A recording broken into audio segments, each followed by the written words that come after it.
So the next question comes from Pamela Westonsko from Wilsonville, Oregon, and she poses this question to everyone but Jonathan, and he will know why, but I would love to hear his thoughts. And her question is, as Never Trumpers, now detached from Republicanism or Conservatism Inc., have you been rethinking your conservative beliefs and become more open to liberal policies / ideology? I am, and I believe many of the Never Trumpers are in this boat. If true, where does this lead? I remember in the early days of Trump, Bill Kristol said he felt his inner liberal coming out. That's exactly how I felt. I mean, I would say, Go ahead, Bill. Move from a conservative ideology to a liberal ideology, but I have rethought some things. We've discussed this a little before, and I guess I do feel like for some, you go to Washington, you work in my case, you work in a couple of administrations, you work a couple of campaigns, edit a conservative magazine, you sort of fall into a rut, frankly, and you have all your allies, and it's kind of inconvenient to question them too much. You kind of know vaguely this, it's a little oversimplified or maybe a little off. And you kind of chug along on that. So I think it's more, I feel a little bit liberated from ideology. And obviously no one's fully liberated from various worldviews and so forth, and you shouldn't be, but trying to rethink. And also I do think it's a new times. You combine it's 2021, new technology, social media, pandemic, new world, China. I mean, a lot of different issues than the ones that certainly Mona and I dealt with when we first came to Washington in the 80s. And combine that with the collapse of conservatism into Trumpism, collapse of the Republican Party into Trumpism in large measure. And I do think it's a time for rethinking, but not just trading in one ideology for another. Some of that rethinking leads you obviously in a more liberal direction, but liberal is still a word. It's interesting. Liberalism has its problems. Liberal is still a positive word, right? Liberal democracy, liberal education, liberality of spirit. People use the term all the time as a kind of, it makes you think a little bit more about the virtues of being more liberal, especially today when you have illiberal conservatives.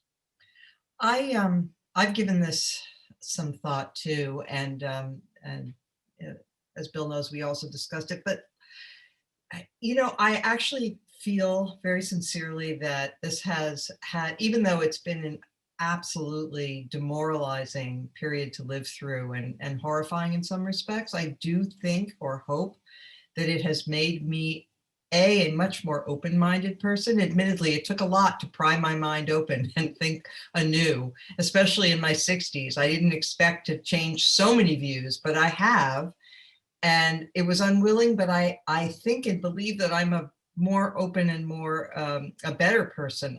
One of the things that I hope will come out of this horrible period is that the kind of reflexive, snarky nastiness that I used to have vis-a-vis Democrats and liberals.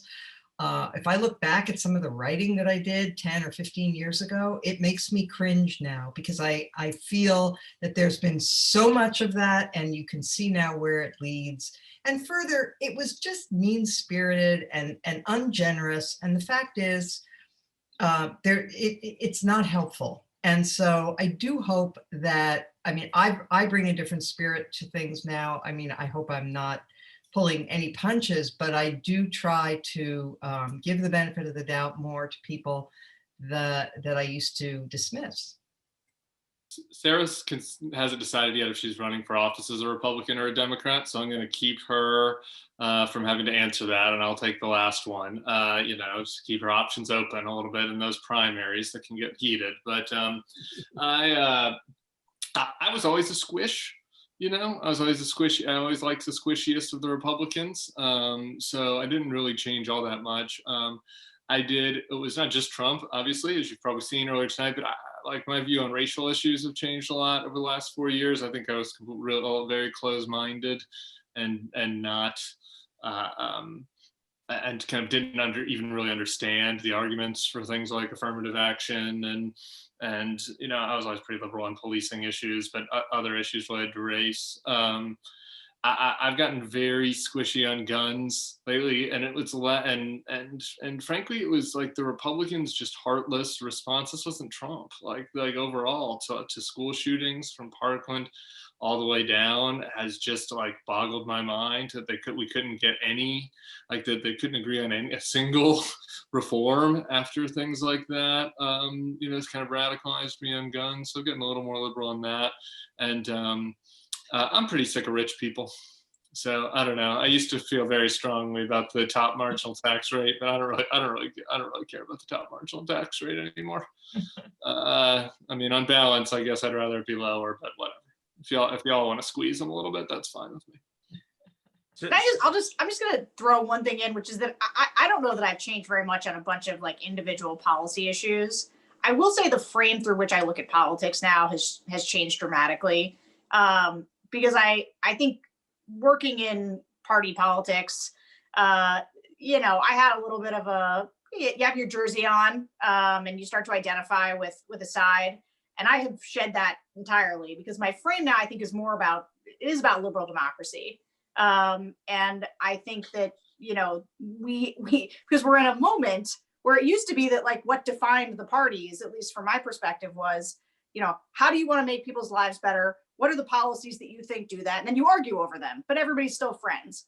Now you have an actual political party that and I think there's elements of illiberality in the Democrats, but on the Republican side, there is an outright war on truth. Like there's an outright war on facts, and nothing has been more evidence of that than what happened in the last 2 months after the election. And so, like right now, you're either on the side of democracy or you're an enemy of democracy. And Republicans, a lot of them right now are enemies of democracy.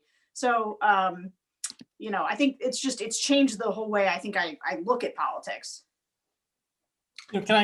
Before we move on real quick, I just want to say one thing about this, which I hesitate to speak in such like truly Manichean terms here, but it was jarring for me to look up over the last 4 years. And the one issue which I have really rethought isn't quite the word, but reprioritized one is life issues, life stuff. And my whole life I've been an anti-abortion nut job. And to look up and see that suddenly these people who you thought were, like interested in the seamless garment of life and were good human beings, not all of them, but an enormous percentage of them were championing things which were truly evil.